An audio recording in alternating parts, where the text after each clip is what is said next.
dedication and academic excellence. Mighty Me is a platform dedicated to celebrating, cultivating, and curating the latent mighty power in every child.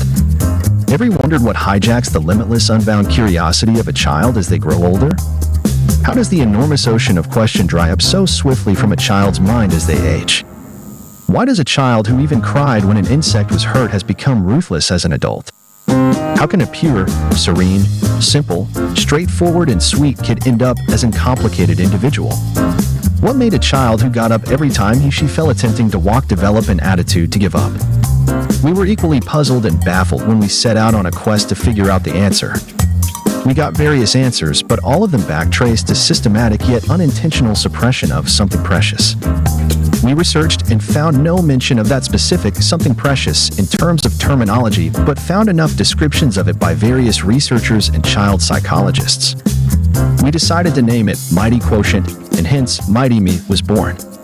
Since August 15, 2021, the birthday of Dr. APJ Abdul Kalam, we have connected with more than 50,000 students and their parents via Dr. Kalam's Mighty Minds Scholarship Program. We were blown away by their creativity and the innovative projects submitted by them. Now we are ready for our next step. With implementation of AI, we have ensured that personal attention for a child is not compromised in the process of enriching team spirit and collaboration using team activities and peer discussion sessions in form of Socratic discussion session. Come join us for the mighty revolution aimed at restoring, rejuvenating, and recognizing the latent mighty spirit in every child with Mighty Me.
So get ready. We're going to be starting off in the next few minutes. Those of you who have just registered and are walking in, the guys there, who just walking in, you look very good. No sitting in the back benches.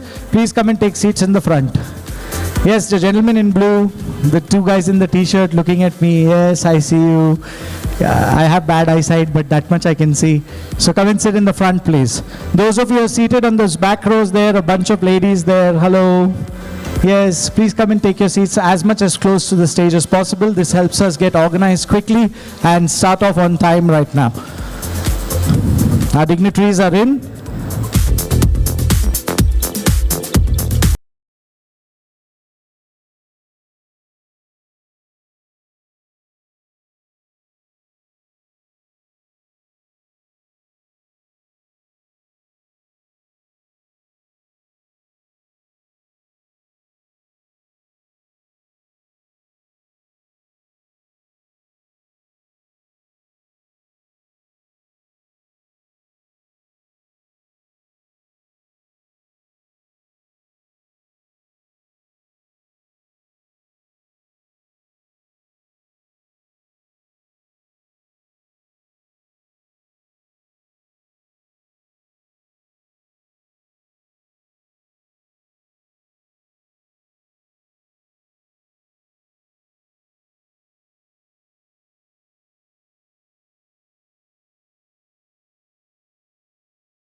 Check. All right, ladies and gentlemen, this is the captain of your flight speaking. There are no seat belts for this flight that is ready to take off. Shall we begin? Come on, I can't even hear you backstage. Yes or no? Shall we begin?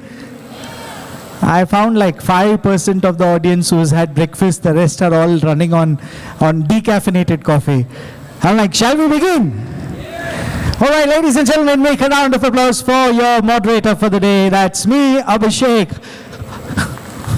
Wow, 15 years on the stage and what a thunderous round of applause I got.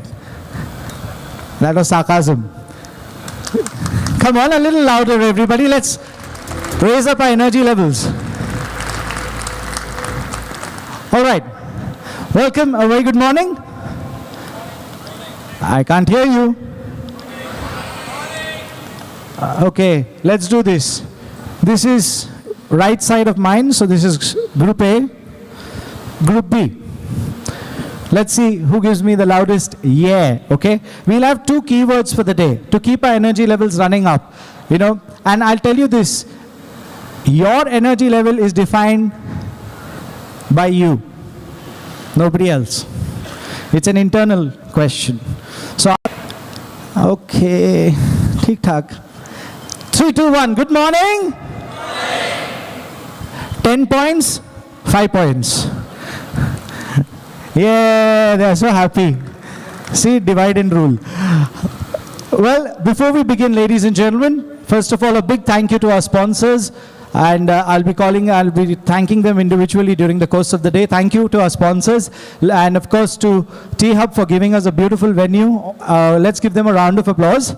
And we thought we'll enthrall you with a light show, an audio-visual show coming your way. So I'm going to be exiting and I'll introduce myself in a little while. But right now, all your eyes on the screen and I hope you enjoy the spectacle.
That is the official start of the India Tech Talent League. Welcome. How are you all doing?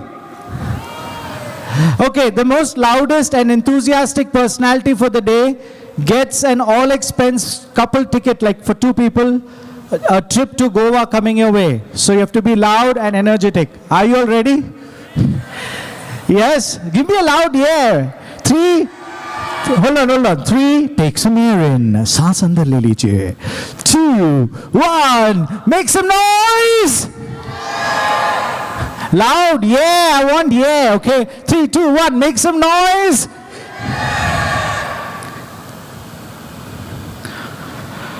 Okay, I thought we'll get a louder yeah. Let's see the longest yeah in the audience. 3, 2, 1, the loudest yeah, okay. 3, 2, 1. Who's that lady? Please, ma'am, would you stand up? May I know your name? Not you, ma'am, the one in the back. No, the lady in the sari, not the one in the front. Yes, she was the loudest. What's your name, ma'am? Swapna. Aapka sapna pura hua. You're going to Goa, ladies and gentlemen. Give her a round of applause. When the management of My Anatomy gives me the credit card to book it. Well, a very good morning, ladies and gentlemen. My name is Abhishek. I'll be moderating this evening. the objective today is, before we begin, to have the context set. Now, I usually like to talk about things in metaphors and stories. So this one is my own favorite. I want you all to imagine you're standing in a jungle. You're standing in the middle of a jungle. I will ask you a question. How many trees do you see? A few? Higher. And you're a little above the jungle. How many trees do you see? Countless? And that is what I wanted to set the context with. Staying in the jungle means doing the things that we're doing every day. Staying in the jungle means we're just looking and doing the same things that we're doing every day. The reason why we have gathered here today as a league is to elevate ourselves, to take a break from that position that we are in and to elevate ourselves. And why? So that we can look at the coming opportunities and challenges that lie in front of us. And one of the biggest key words today is, someone is paying attention, AI, right? So it is, it's a disruption that is coming our way. To put it in a context, 10 years ago, booking a taxi was a big pain. We always had someone's number near our house. We had Travel Wala, SV Travels, Anand Travels, and so forth, right? So, and we had to plan, book a cab, pehle se kar le and all. And then all of a sudden, the transition happened, right? It was a disruption. And what many of us thought was that the people who are not going to be on the app are going to lose out. So they also transition. So we have to adapt. And the same way today we have AI coming in with plethora of tools and applications for which we need to be ready. And the automation level grows, it's going to even be more disruptive, at the same time helping us be more productive. But how do we use it? How do we become more resilient and more adaptive? That is the conversation that we are going to have on the stage today. So are we ready? Okay, what I usually like to do is I like to charge people up. You need to ask yourself. 0 to 10, 6, 2 hands, 3 hands. Good, honest answers. 7? Good, 7 is good. 8? I love that energy.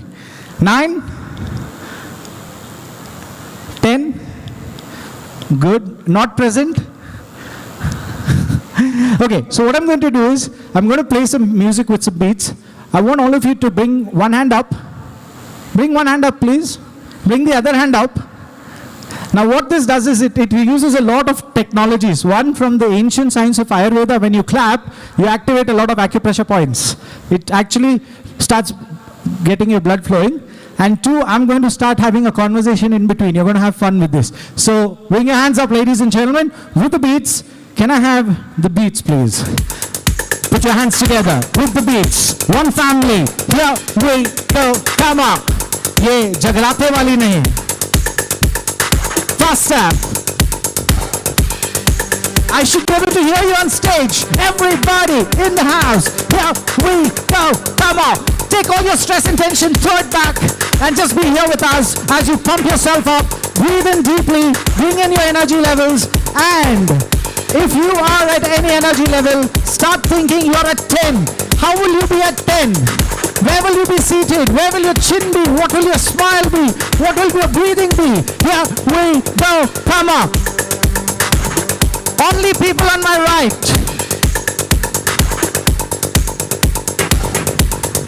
Come on. People on my left. All together.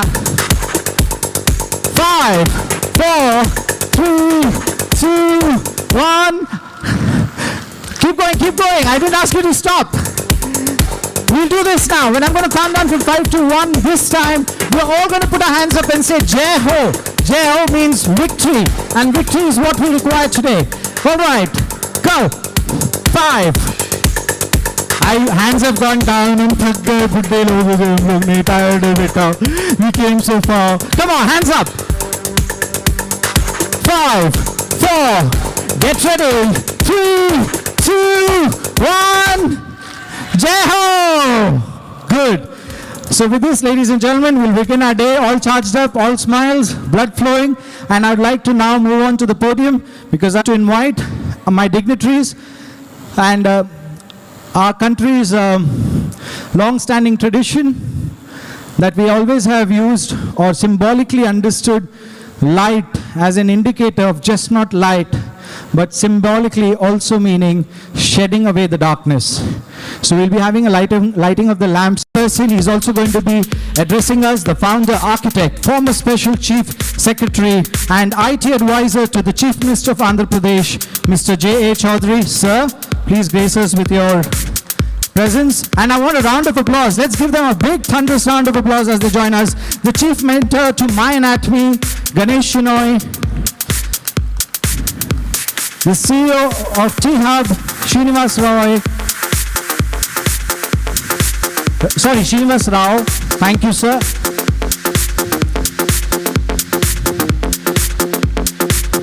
Shrikant Sinha, the CEO of Telangana Academy of Skill and Knowledge. And the director at the Business World and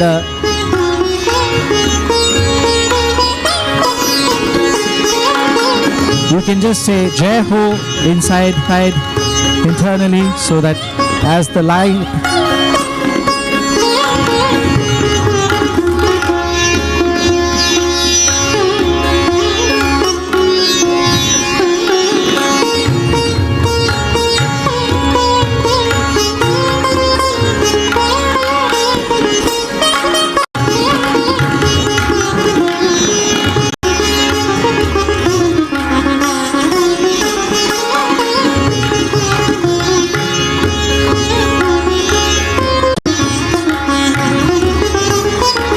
that's Mr. Shenoy and Mr. Rizvi.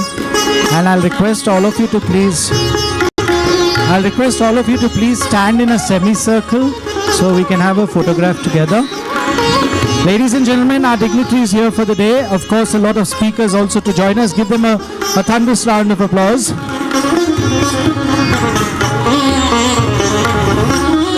Thank you.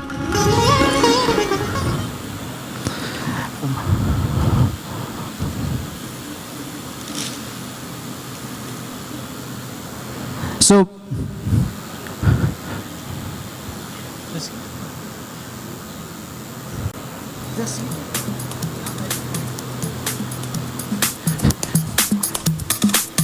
speaker. So, I'll request you to please be seated. They're going to be joining us in the panel discussions and so forth. All right. Ladies and gentlemen, it gives me immense pleasure. But before I introduce the gentleman, I'd like all of you to do this. Raise one hand up, point one finger up, point it forward, make a square 6 times. 1, 2, 3, 4. The gentleman, sir, in front, sir, up be, sir, please. 5, 6. Okay, bring the other hand up. We don't point up, we point forward. Make a triangle 6 times. 1, 2, 3, 4, 5, 6. Now bring both your fingers up, point forward, and a challenge. I will let you have my paycheck for the day if you can do it together. Try it. Make a square and a triangle together. Keep trying. If you think you got it right, show it to the person next to you first. Then that's called match fixing. Ladies and gentlemen, I have my dignitary on stage, Chaudhary sir. Pleasure, welcome to have you here. We are very proud and honored to have you here. I'd like to take a moment to introduce you to the audience. Ladies and gentlemen, rarely do you come across a personality who has worked or who's influenced or his work has influenced various aspects of lives, both in the public and private sector. He's a stalwart, he's an entrepreneur, he's a guiding light, and I can use a lot of accolades to his name. I'd just like to let you know a little bit about this fantastic gentleman who is also going to be our keynote speaker for the day. He's the founding director of STPI. He is the Special Chief Secretary to the Government of Andhra Pradesh, IT advisor to the CM of Andhra Pradesh, and at that time it was Mr. Naidu. He's the IT advisor to Tamil Nadu. He's the Development Commissioner for Andhra Pradesh, including Telangana, Karnataka and Tamil Nadu. He is the founder of the Bangalore Tech Ecosystem. That's where he was as the director, founding director of STPI. He's the architect of High-Tech City, Hyderabad, founder of IITH and IIDT Tirupati, founder of FinTech Valley Vizag, and he's the head of several Indian and global industry forums such as FICCI, FICCI, AMCHAM, TIE Hyderabad, and HISA. Ladies and gentlemen, please give a thunderous round of applause for our keynote speaker, Dr. Jay Chaudhary, sir. Welcome. It's a pleasure to have you, and the dais is all yours, sir.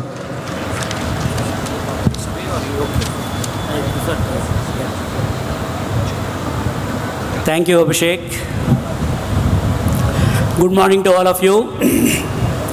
So it's very difficult to catch up to the energy levels of Abhishek, who is our MC here, but I'll try to do my best.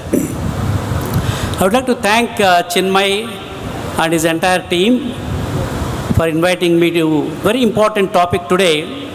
See, today Indian IT industry, in fact the whole country, economy is driven by technology-driven economy. For example, you take Hyderabad, just imagine there is no IT. Most of the buildings would have been empty, most of the economy wouldn't have been there. Not only IT, there are all the other subsidiary companies, whether real estate companies or hospitality companies or healthcare, whatever name, fame, because of our talent, because of the great institutions like IITs, IIITs and other universities, they have created some of the best talent for the whole world, not just for India. Nowadays, whichever country you go, recently our Honorable Prime Minister went to France. I thought that there may not be many Indians in that country, but because of IT, there's so many people welcomed our Honorable Prime Minister. Like that, nook and corner of the world, wherever you go, you see the IT companies. That's because of the great talent that we had, and still we are producing that kind of a quality talent. But we are in a transition time. In fact, I keep telling, when Chinmay asked me, I asked actually Chinmay, what in Telugu they call Sandhikalam. So this disruptive and innovative time period, both eras are coming together. It's like the eras are following each other. For example, if you take Uber or Airbnb or Amazon, that is innovation-led disruption. Earlier, if you see any phenomenon like volcano eruption, so disruption will come, then afterwards the creation will happen. In the same volcanic area, new rainforest will come, lot of ecosystem start developing. Similarly, forest fires. Fortunately, there was a time period for those disruptions. But unfortunately or fortunately today, these disruptions are more than exponential growth. Whatever was relevant yesterday, today that might not be relevant. Whatever companies were existing yesterday, they may not be there today. That is the kind of pace at which these disruptions are taking place. But are we galloping with the same kind of rate for the innovation? That's the big question mark. Whenever I go to any university or any engineering college, I keep telling them that you have to create the future talent. That future talent which is required for this country to go to the next level. But unfortunately, they listen to my lectures. Yes, sir, we will adopt this, we will adopt that. Afterwards, they will come back to me, sir, because of AICT, because of University Grants Commission, we cannot implement. We have done that new education policy, NEP. They have given some kind of tinkering reforms. Do you think in a disruptive era, a tinkering reforms will be sufficient to take care of our future? I don't think so. See, in Sanskrit, there is a proverb called Ushnam Ushnena Sitalam. That means when fire is there, fire is the answer for bring the coldness.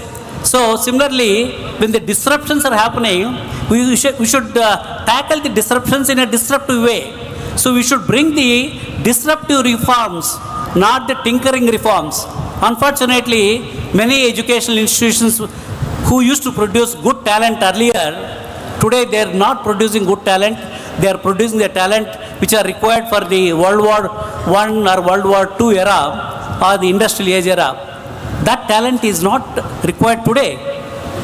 I don't know how many people have encountered with chat GPT or generative AI. Recently, when I was in the United States, about 6 months back or more than that, I met a lot of CEOs and CXOs, decision makers. I asked them, everybody is talking about chat GPT will take away so many millions of jobs. Is it true?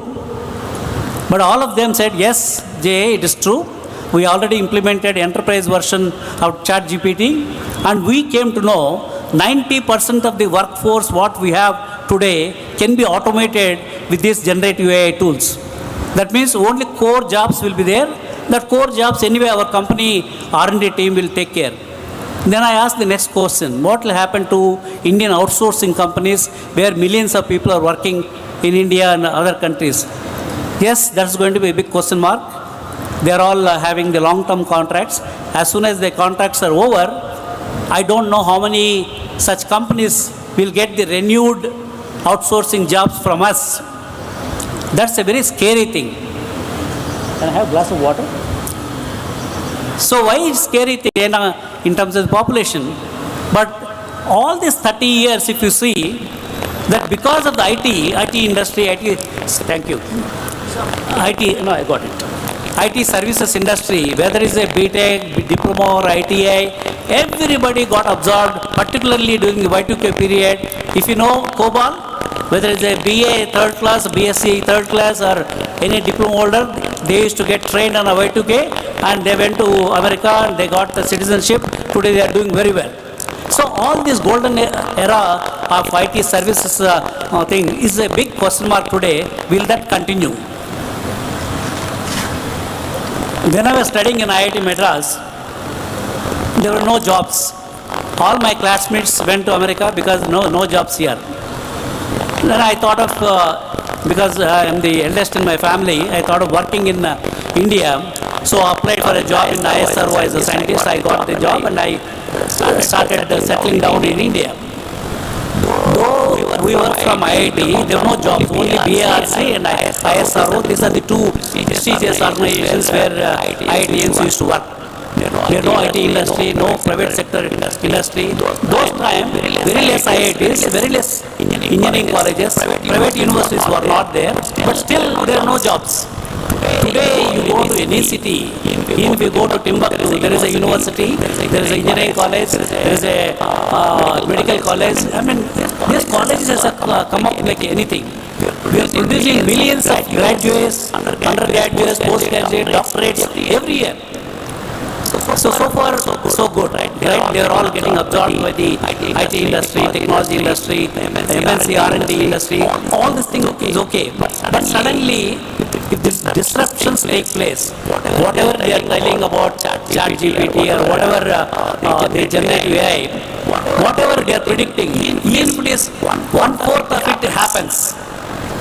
Imagine that it is not happening the way they are talking. Even 1/4 of it happens. If you lose 1/4 of the jobs in India, and if there are no jobs for the freshers, what will happen to India? All the unemployed youth will come onto the roads and they will do dharnas, and all the other big MNCs also. Every day there is a strike, band and all that. Rasta Roko, Rail Roko and all that. Then what will happen? Even existing MNC also, they will start looking at other countries. See, earlier, when I was promoting IT industry through STPI during 80s and 90s, the cost arbitrage was the biggest carrot why people used to come to India. Those days, it was 15 times less. Suppose one engineer gets X salary in USA, more than 15 times less salary those days. But today, with all the attrition and giving the kind of rises and all that, we are almost on par with most of the employees who are working in Vietnam, working in Czechoslovakia, working in Europe and all that. And it seems the productivity of Vietnam employees compared to Indian employees, two times better. Similarly, productivity of European employees like Czechoslovakia or Poland, their productivity is much better than Indian employees. When the salaries are same, even the MNC companies are looking whether it's required for us to increase the manpower in India where the salaries are same but productivity is less than the other country employees. Do you think they will increase their manpower in India? I don't think so. So that's the reason why I'm telling this is a very critical period. Unless all of us have to think how do we create that kind of innovative manpower and provide that manpower. For example, today we are having this function in T-Hub. T-Hub has got a lot of quality startups. These quality startups, they get limited funding from their friends and families. They have some money. I know one of the cases, I don't want to mention the company's name. About 10 days back, he sent a message to me. Sir, I'm at T-Hub. I have a big financial problem. Can you send me some money? The money what is asked? Peanuts. So even that money was not available with the entrepreneur who already having a business here and many customers. Immediately I told my secretary to send that money to him. And I also ensured that through India Startup Festival, we will make sure that he will get that money. We are investing in that company about 1 crore through India Startup Angels. But I'm telling you, the problems of the startups, attrition is very high, and with the limited money, they can't hire IITs and all that graduates because their salary levels are all 1 crore and above per annum and everything. Then where do they go for talent? If they don't have talent, they can't survive as a startup. The so-called startup death valley, they will all fall into the death valley unless they have enough money so that they will be able to at least match. Otherwise, what is going to happen? Today people are talking about death of the distance. In the COVID times, we proved whether you are in a Timbuktu in a small village or Batalpalli in Anandapur district, as long as there is internet, people can go there and happily work from those. Same thing is going to happen for the startups. How long they'll wait? Some good talent will come and work for them because time to market is very important for the startup companies. They will start hiring people in Czechoslovakia or Poland who have got PhDs in mathematics, PhD in physics and engineering and all that. Maybe that's less cost for them. They will start outsourcing to such countries because they have to survive. Somehow they have to come with a product before their competition. So even if startup companies in India, if they are giving the job opportunities outside the country, what will happen to Indian youth? That's going to be a big problem. That's where when Mr. Das came to me, sir, we are having this program. I told him it's the best thing what we are doing. Everybody has to think about how do you produce the best talent, innovative talent for this growing industry, whether startups, other R&D companies and all that. So otherwise, we'll be eaten away by chat GPTs or like generative AIs and afterwards. See, normally, when cyclone comes, normally government officers will say, oh, cyclone is going to come, you have to go take some measures, they'll evacuate the people from low-lying areas and all that. Here, big cyclones, big tsunamis are coming through the technology disruptions. But we are not taking any measures. We are not taking enough measures that think through how do we create the chef who made the lunch items. He came to me and while interacting, he said, sir, I'm also starting a startup company. Then afterwards, when I was going through the rounds of the university, at some place when the gardener, I met the gardener who takes care of. Then while in and second year students, they already have some companies with their professors. So it is a startup-led or entrepreneur-led education. I like that model. Why can't every university in the country have that model? That's a great model. Instead of you telling, no, you have to be ATUT, they learn financing, they learn marketing, everything automatically comes. Second year, third year itself, probably there may be more school dropouts or college dropouts. Doesn't matter. Most of the big CEOs in the world, they're all school dropouts. It doesn't matter whether I have a degree or I don't have a degree, but as long as when I am creating new jobs, for that we have to prepare the people. So I really want to thank Chinmaya and his team for taking up this issue. This issue is a very, very big issue. And India Startup Festival, the reason why we started about 1 year back, me and Dina, when we went to address the students of the Satyasai University, then we came to know that this is the main issue that India is going to start. Then we thought, I discussed with Dina, what is the best way to create more jobs in the current way, because Indian services industry is going to go down. Maybe these MNC R&D companies, I don't know how long they will be in India, as long as the cost arbitrage and intellectual arbitrage is there. They are not wedded to India. Wherever there is a better country, they will all move away. Then what is the way for us? Then we thought about India is a big country, and all 900 million people digitally connected. We have so many smartphones. India's consumerism is really growing.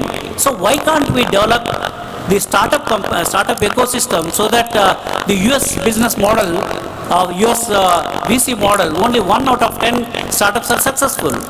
Dina, can we reverse this model? Why can't we make 9 out of 10 startups that we take care, can they become successful? Jay, it is possible. Then what we did, we started this India Startup Festival, and the last India Startup Festival was in August 10th, 11th and 12th. 11,000 startups competed for the prize competition, and out of that we selected 20 startups. These 20 startups every week, every Saturday, 10:30 to 11:30, normally in a startup competition, they get only 10 minutes. In 10 minutes, they are not able to tell all their problems because we don't give that much time. So in this weekly mentoring session, we give them nearly 45 minutes, sometimes even 1 hour also. And there are 250 mentors from all over the globe.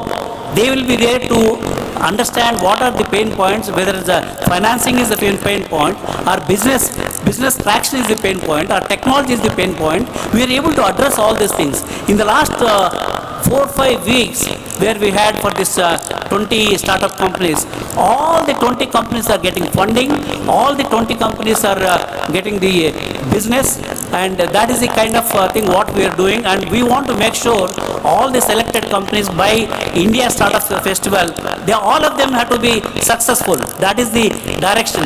When one of the companies which got selected by India Startup Festival, he came and met me when I am coming to this. He mentioned, sir, I also need some money, I also need some business. I told him, Venkat, don't worry, we are there with you. We will go extra steps to see that you get funding, you get the business. That is the kind of attitude that India Startup Foundation is doing. So all of you, you have got your own contacts, you got your own Rolodex. Give those Rolodex, give those contacts to the startups. Let the India startup companies, they thrive. They have to create jobs. If they are not creating jobs, then how do you take care of this big problem which is going to come in the next 4 or 5 years? So with this, I want to thank the organizers, and I want to really thank all the respected people who are here to think about this problem which India is going to face in the next 4 or 5 years. What is the way that we can solve these problems collectively? With this, once again, I want to thank everybody, including Chinmay and his team. Thank you. Bye. Can I go now? No, sir, you're not allowed to go. We have disruption again coming your way. Can you bounce this a little louder, please? And can I have a round of applause, please? आप लोग की sir, अगर आपकी इजाज़त हो तो एक शेर अर्ज कर दूं इनकी तालियों की आवाज़ पर। अर्ज करूं? अरे हैदराबाद में इरशाद, हाँ, एक इंसान जागा हुआ है। गौर से सुनिएगा, गौर से सुनिएगा। आपके इन हसीन चेहरों पर उदासी कभी अच्छी नहीं लगती। आपके इन हसीन चेहरों पर उदासी कभी अच्छी नहीं लगती। अरे तालियां तो जोर से। It is just a humble appreciation from our side that we are honored and we are so humble to have you here, sir. So just to share why this award has been instituted and why it's being given away today to Chaudhary sir. Right. Is this functional? You on the podium? Yeah. Okay, take the podium. Hi, good morning everyone. So, India Tech Talent League is honored to confer the title of Cyber Vishwakarma to J. Chaudhary sir. J. Chaudhary sir is a well-known figure for his exemplary contribution to Indian tech industry in fostering, proliferating and nurturing the tech ecosystem of the country. He has innovation in Indian mythology, and he is also often regarded as the manifestation and personification of innovation. So J. Chaudhary sir, for his unparalleled contribution to Indian IT sector, is truly a Vishwakarma. And to give this away, we would like to call upon Chinmay sir from My Anatomy. Please give him a round of applause. We would like to call Talis Rizvi sir. We would like to call upon Shrikant Sinha, the CEO of Task.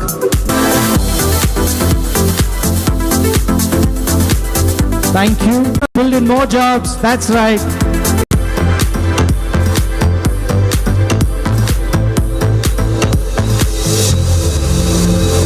So did anybody get the triangle and the square till now? Nobody? Come on.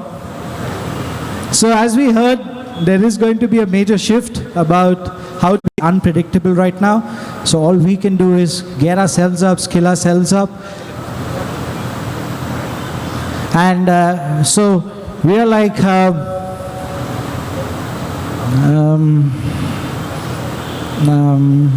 am disruption. you are? Disruption. You are disruption. Okay, so that is what happens when I was planning to do something and this is disruption. Okay, so Miss Disruption, what are you going to be doing and what are you going to be talking about? I'll be talking about what this event is all about, which is artificial intelligence. This was not planned, ladies and gentlemen, she just walked in. So this is what disruption is. We planned route A to B and something new comes in the way, a new technology. So Miss Technology, I'll let you have the podium. Thank you.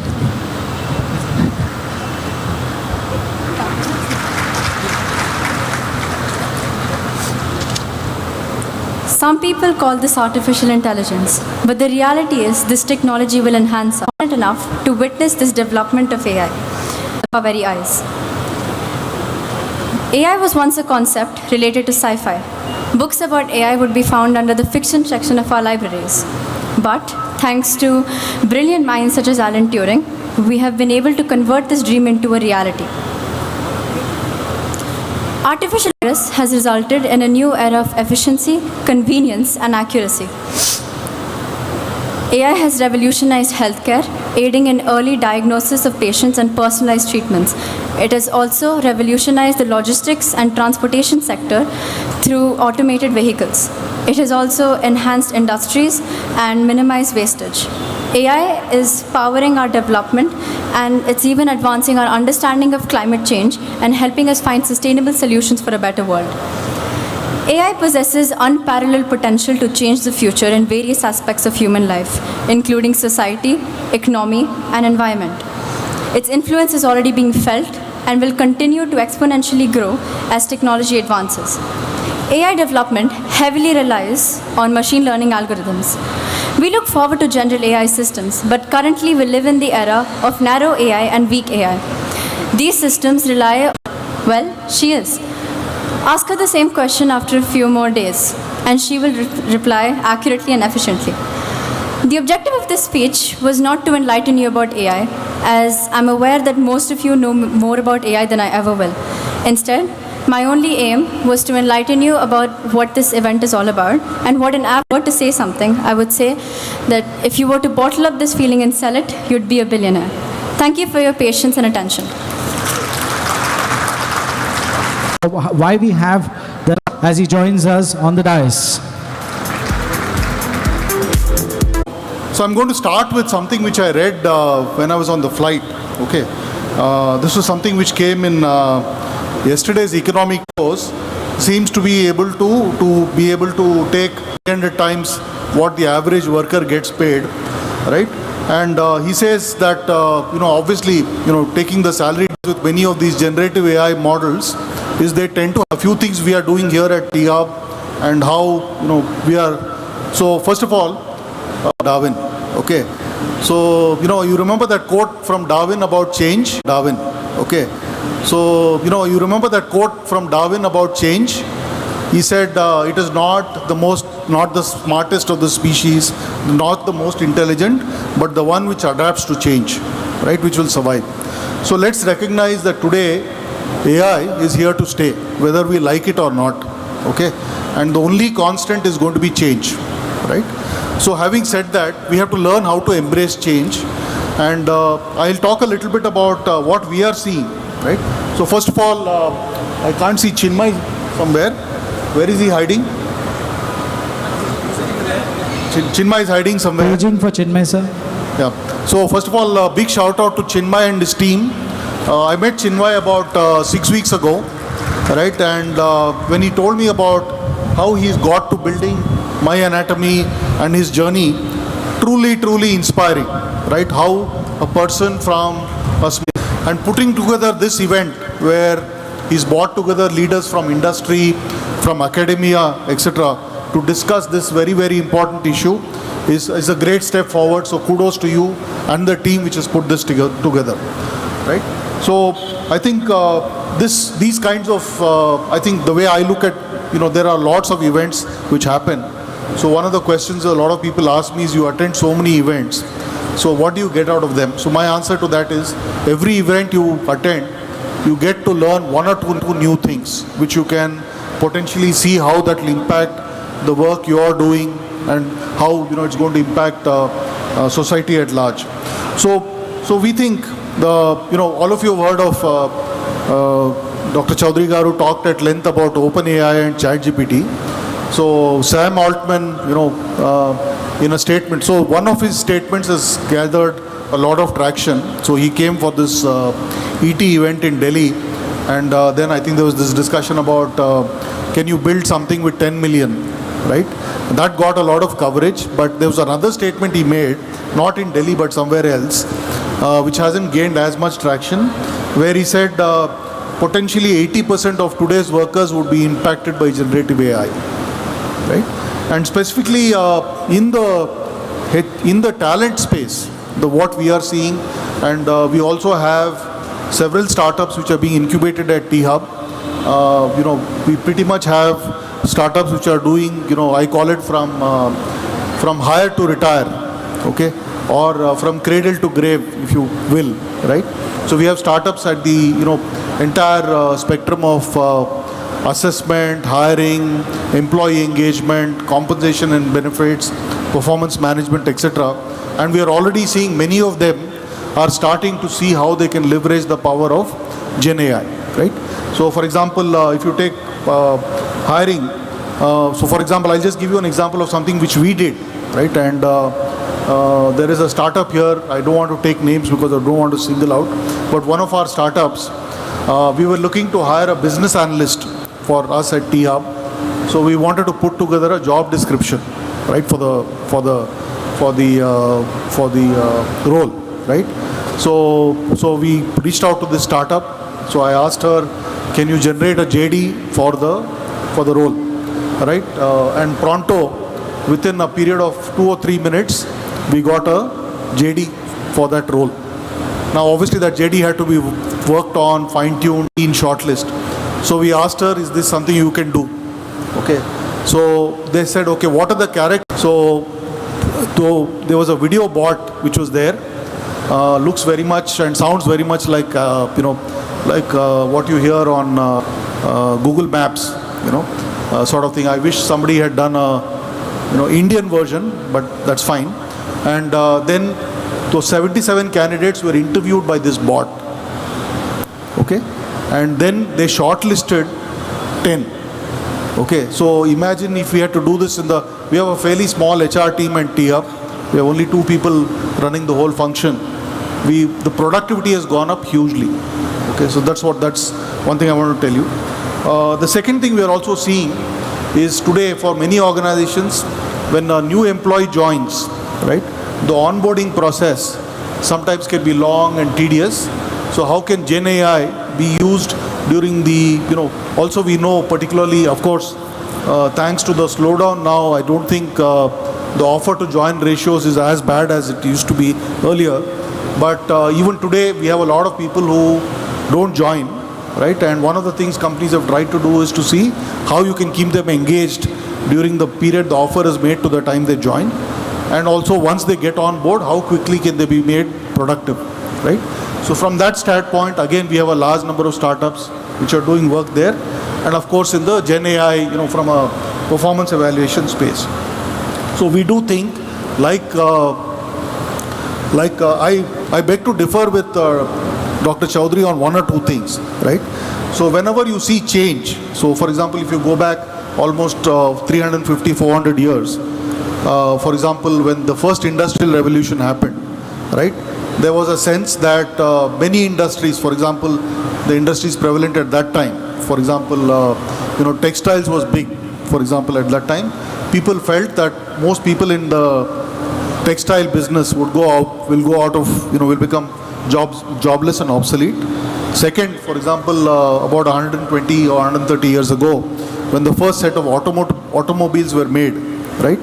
There was a sense that, again, they used to be horses, and then the horse-driven carriages were predominantly used.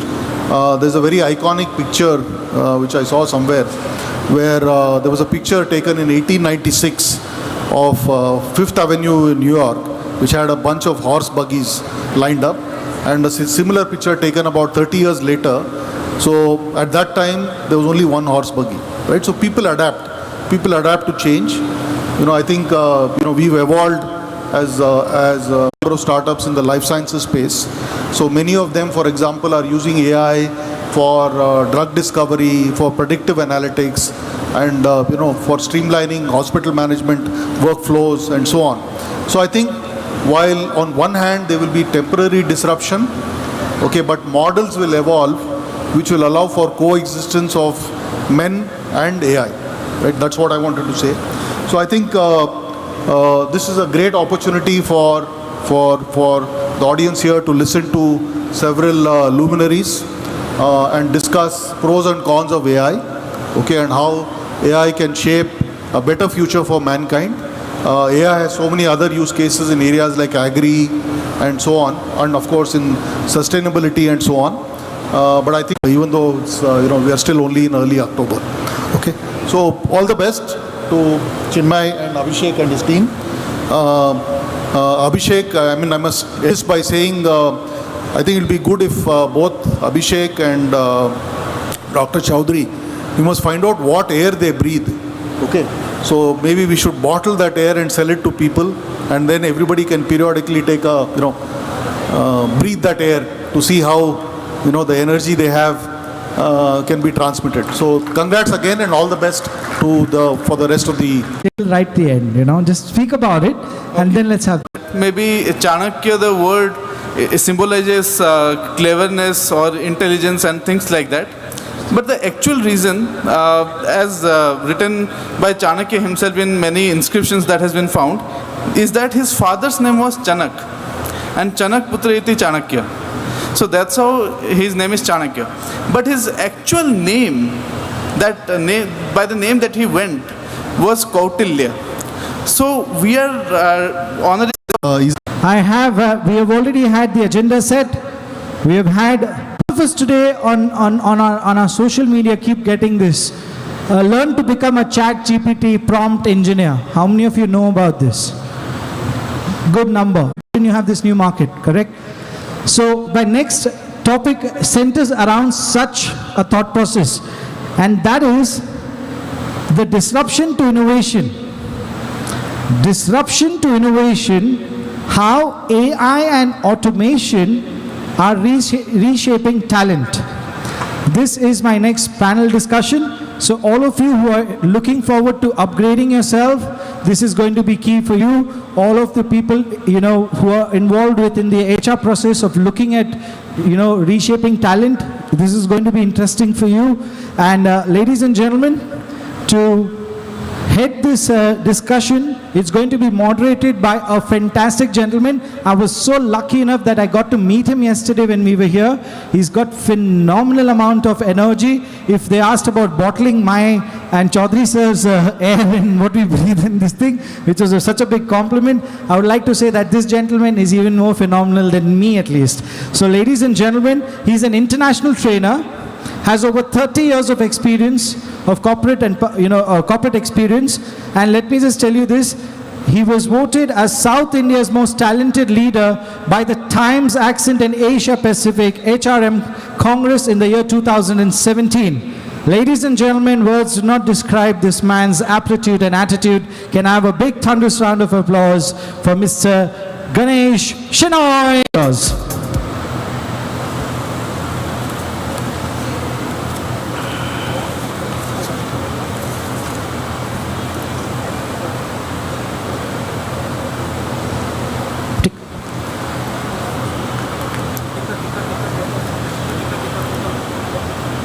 Good morning.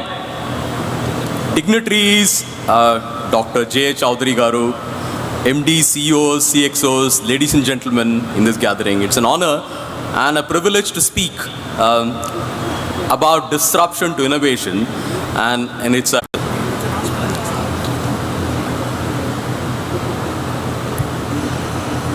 So the quote is, change is inevitable. The disruption it causes often brings inconvenience and... This is a quote from Robert Scoble. Our thinking drives our focus and action. So if we think inconvenience, our focus and action move towards inconvenience.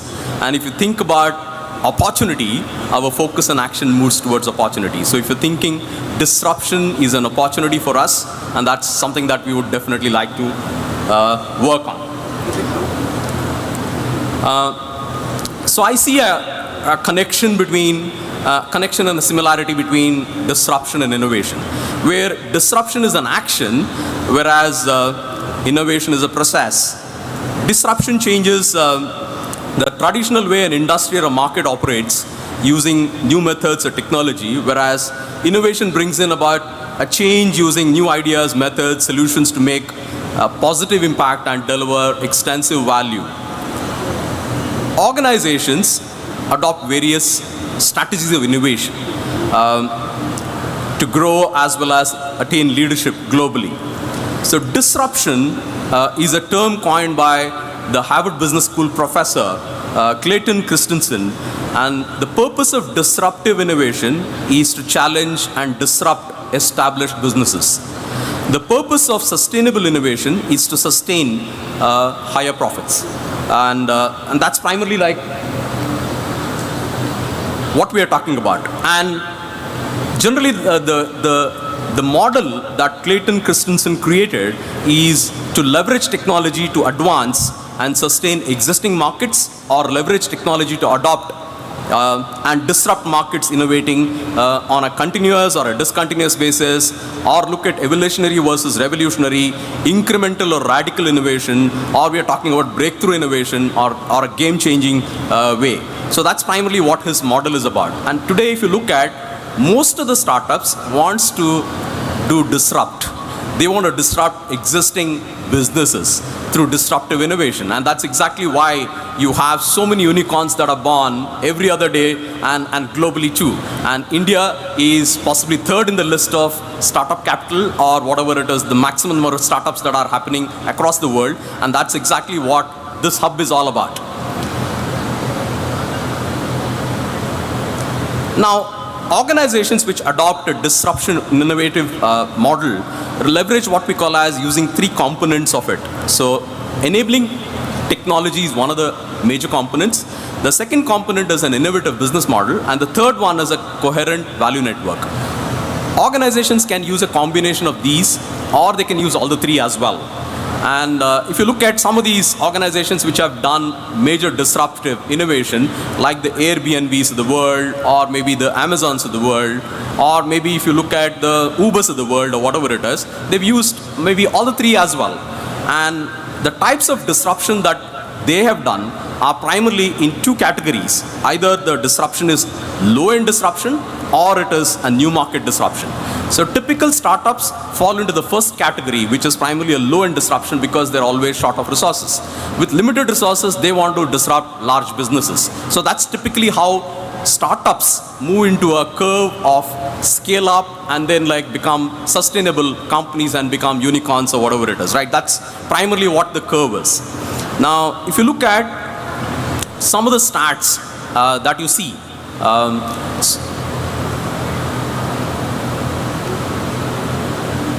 So if you look at some of the stats that are, so is there a back for me? Sorry. Yeah, so this is primarily a report that I wanted to show you from McKinsey. Sorry about the slide transitions. So this is primarily a research and insights from the McKinsey's Global Institute, which is primarily talking about a set of sectors which are making a huge AI impact, both in terms of total impact, in terms of percentage impact, as well as a dollar impact in terms of numbers. And if you look at retail, travel and transportation and logistics, CPG, healthcare, BFSI are sectors which are making a lot more higher impact as compared to some of the other industry sectors. Now, if you look at our own report from NASSCOM,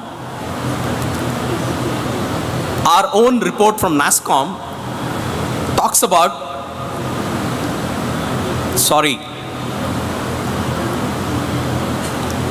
our own report from NASSCOM, which is primarily a report which is published recently on AI Adoption Index, it highlights primarily a lot of interventions in terms of functions by sectors, and the 4 sectors which have adopted AI the highest, and they are the leading sectors, are primarily BFSI, industrial and automotive areas, retail and CPG and healthcare as sectors which have taken a lot of investments and they have done a lot of interventions across the adoption of AI in India.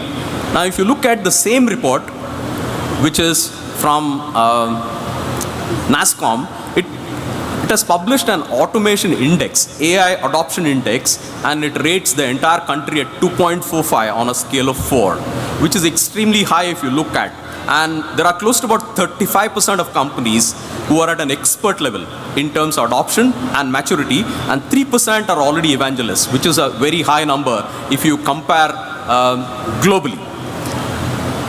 If you also look at a report that has been published by PwC, which is primarily an AI analysis, sizing and pricing the AI market globally. If you look at by 2030, there's going to be a huge GDP impact across countries, and this is something which PwC has stated by saying it's going to be a huge impact using AI and automation by the world. Some other interesting insights that you can look at AI. So that's something that we get to see. And the sectors which are actually taking the lead are the core sectors in our industry as well. And what does it mean to talent? The moment we talk about increased adoption of AI and a high maturity of AI adoption index across the country, across all the sectors that are contributing to the economy of a country. The increased adoption of AI and the kind of demand-supply gap, the AI talent, it is going to further widen. And currently, if you look at, India is ranked number 2 across the Americas, Europe, and the APAC, and we are ranked number 1 in terms of AI talent, in terms of availability, which is something which is extremely a proud moment for our country, and I think we should all be proud by saying, yeah, India has been producing AI talent, and we are in the forefront of innovation globally too. Now, if you look at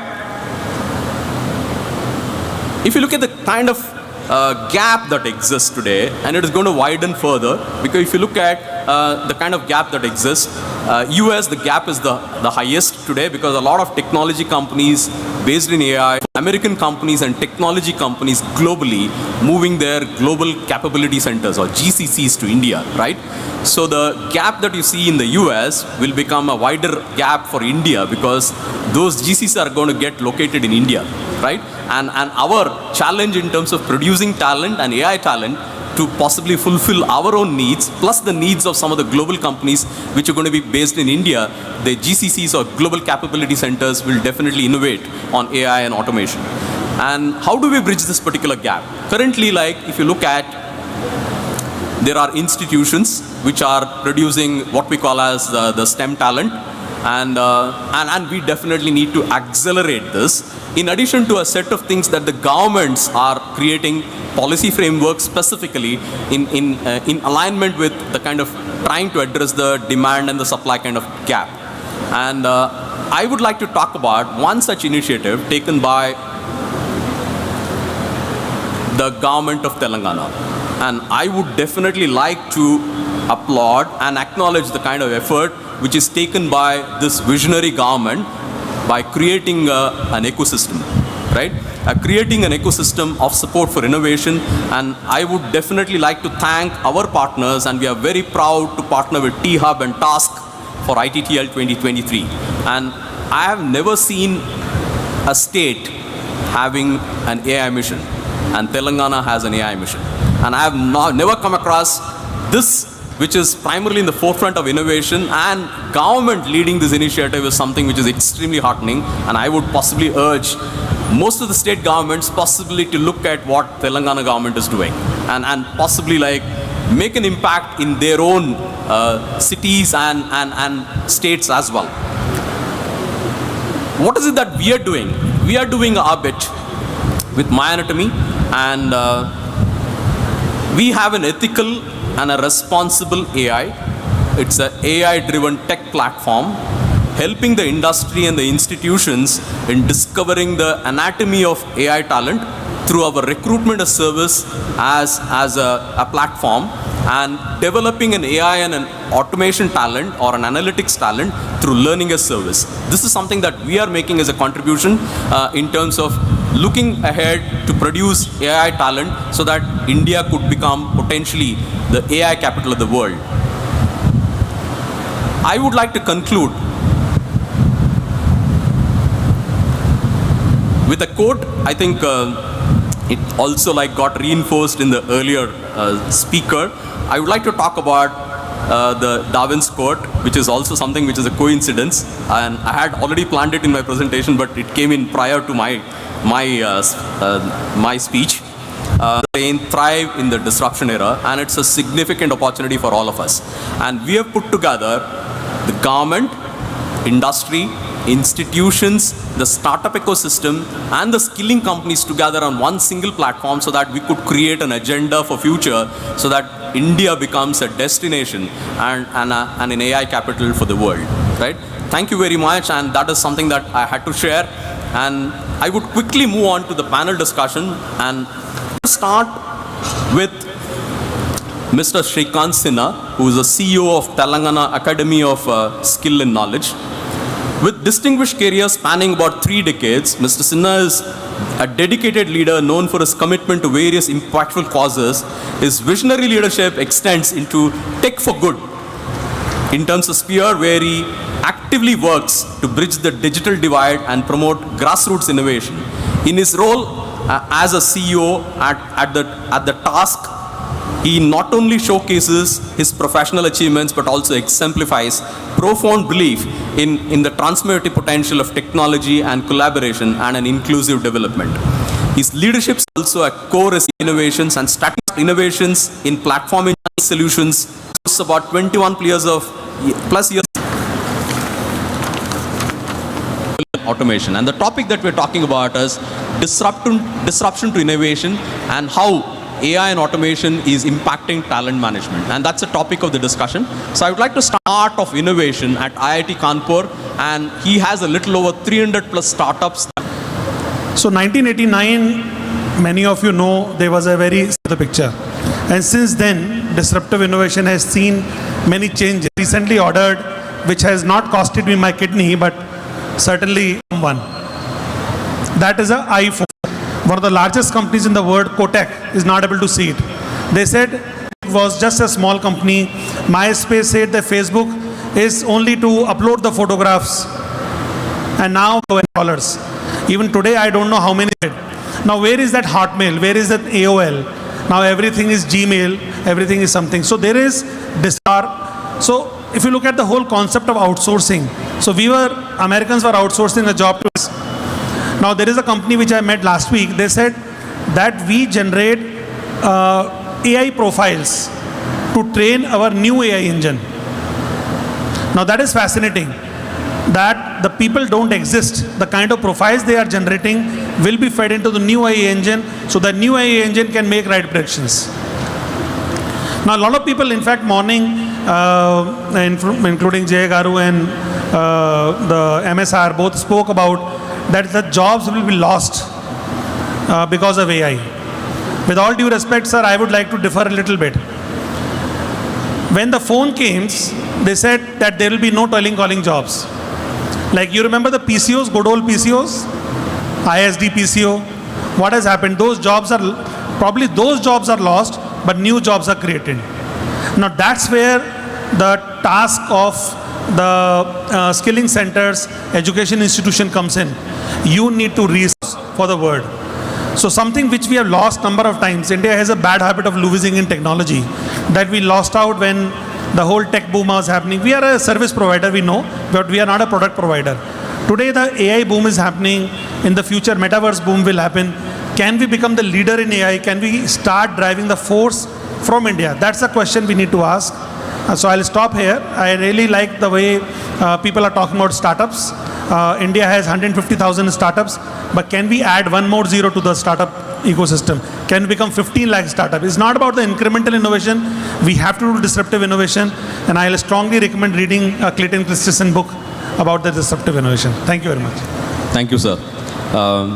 So my second question is about what were the challenges and the impact of transformational change moving from a traditional systems to an AI and automation? I would request Mr. Subramaniam, because healthcare is one of the core sectors and it is also in the forefront of adopting AI and automation in a very big way as well.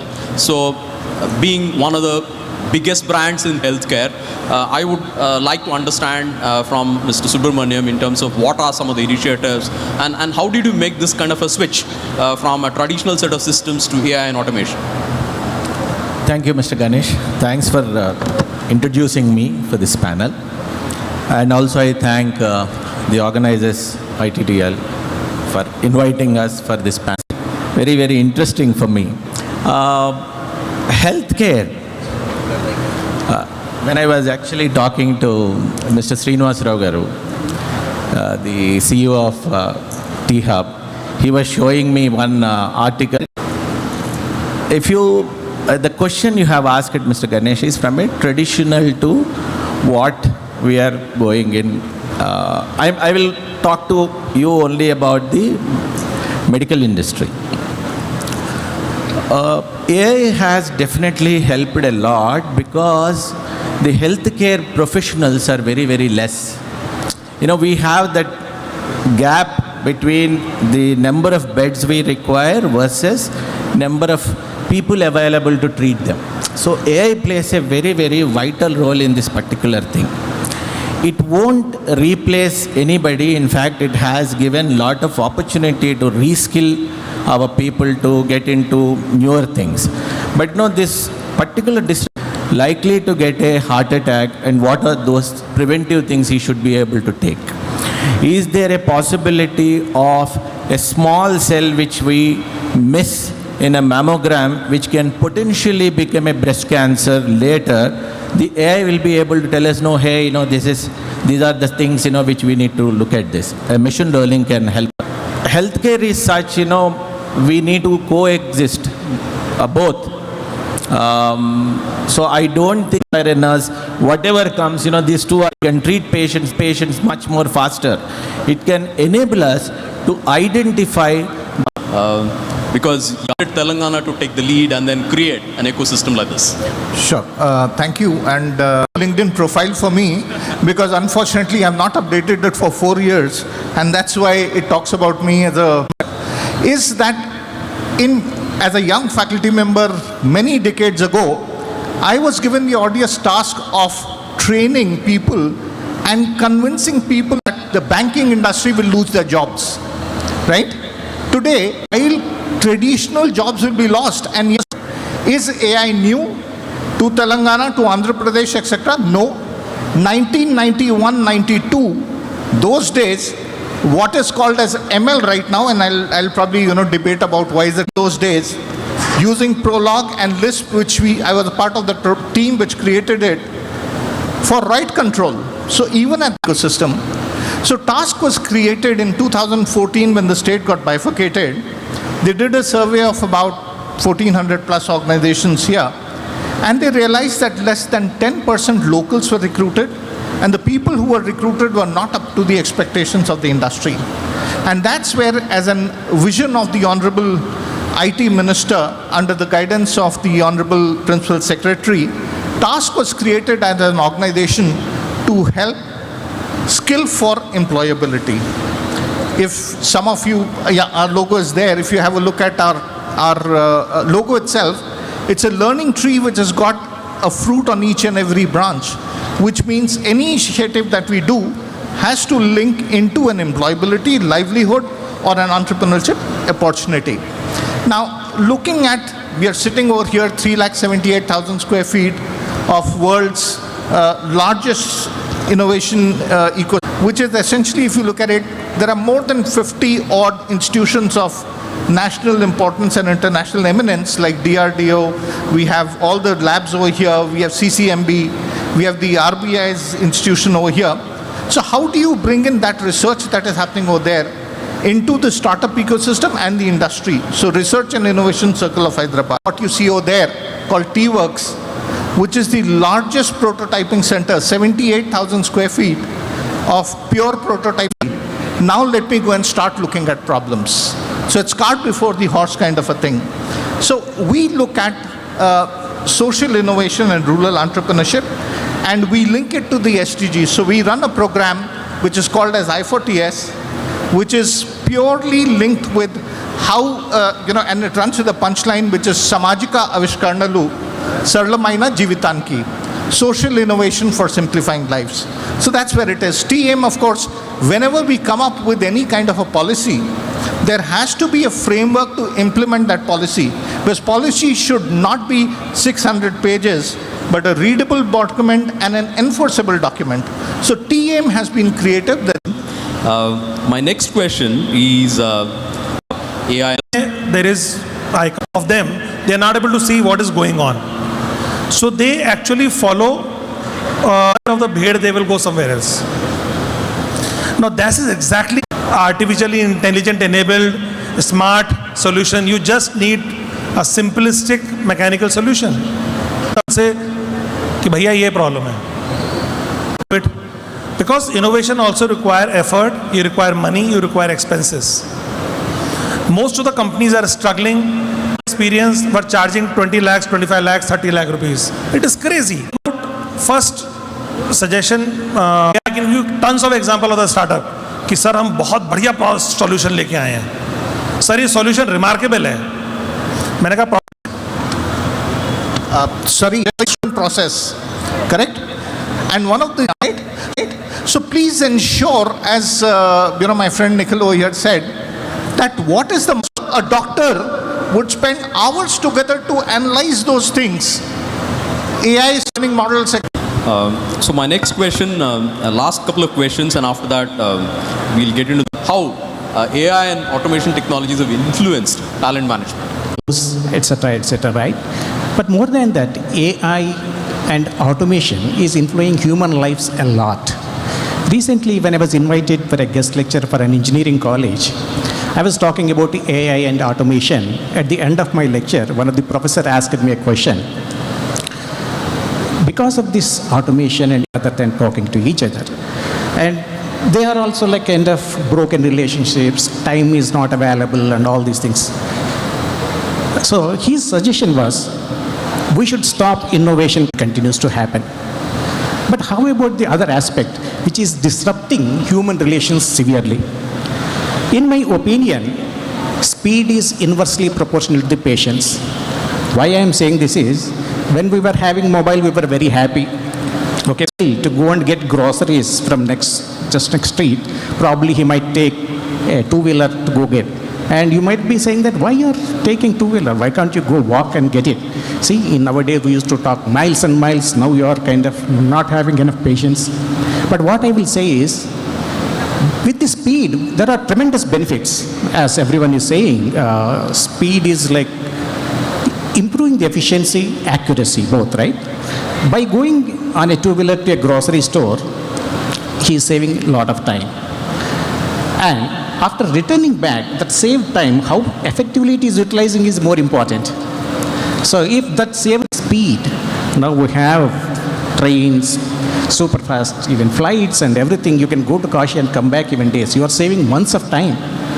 And utilizing the saved time is a big question mark, which has a kind of disruptive effect of, it's obvious, right? All down the road with irrespective of AI technology. This is my answer. Thank you. Thank you, sir. So coming to the readiness in terms of infrastructure, I would like to ask Mr. Most of our data centers are in terms of infrastructure. I would like to ask Mr. Most of our data centers are mostly CPU based, and AI infrastructure requires GPU build. Thanks, Ganesh. First of all, the customer engagement. What are we doing to talk about the customer engagement? That is one key area which we need to solve. All our products, services aligned to that. Second is the value proposition.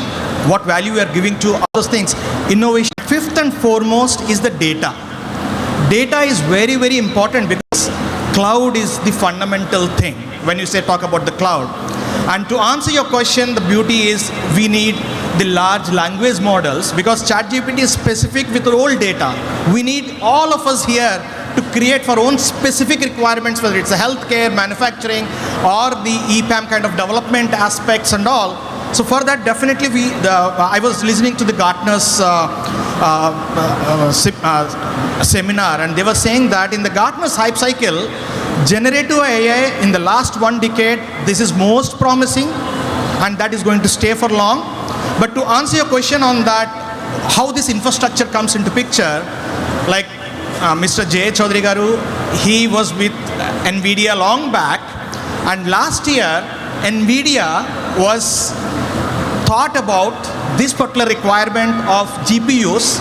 They have started heavily on the GPUs, and I am a partner of Oracle and I fit, and that's where to your answer, whether it's AWS, Google, Microsoft, and Oracle, that is the solution for us to do those innovations, and we, companies like ours, will enable those things to get there. But fundamentally, the last thing I wanted to say, because of the running of the time, I was Mindset, a book called Mindset by Carol Dweck, and he was saying that end of the day, it is the know-it-all versus learn-it-all culture.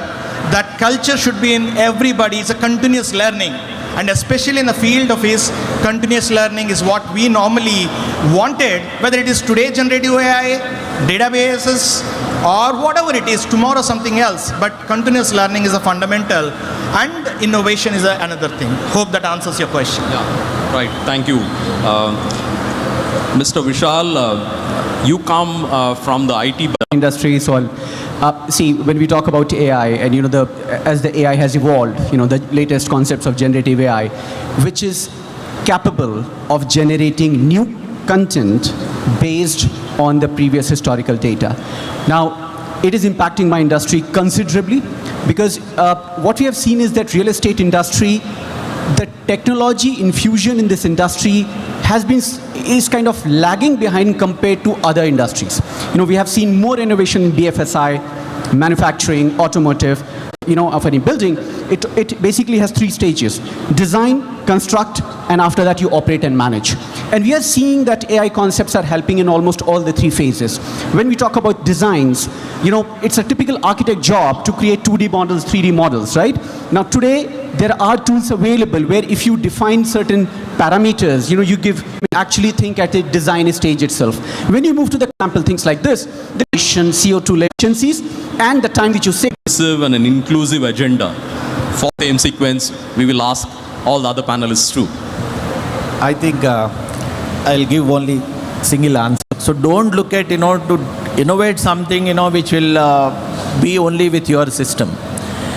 As long as it impacts your society around you. To ask today is, are we ready? And I'll give you a very short story given the current context of what's happening between Israel and Gaza. I think 5-6 years back, and we spent almost 6-7 days in Israel looking at the outstanding infrastructure that was created, like their cybersecurity infrastructure in this. When we came back, we told then Chief Minister, is not just are we ready enough. In a technology space, you cannot be ever ready enough. You need to constant, are we ready enough? Thank you. That is the most important thing. So that's there. Second thing is we need to realize that we are already heading towards IR 5.0, which is human interventions also coming into picture. So while Telecom 5 Sophie, the first humanoid, and I was talking to David, who is the creator of Sophie, and I said, and we need to realize that how to use it, what are the use cases out, the GIGO principle. So please ensure that your data sets, etc., that you prepare, and we should not only look at AI only for the top end. There are a whole lot of data annotation jobs available, which are there available for the districts. So let's look at each and every aspect of AI and see how we can leverage on it and create an opportunity for the youth to benefit out of it. Thank you. Thank you, sir. Mr. Satendra. From AI or whatever it is. So we have to learn how we solve the customer problems or the industry problems with less, and that's where the automation kicks in, AI kicks in and all. But one request here is we have the academia as well as the industry, the organizations to have to adopt few institutions. We go and run across the recruitment process with multiple things and all.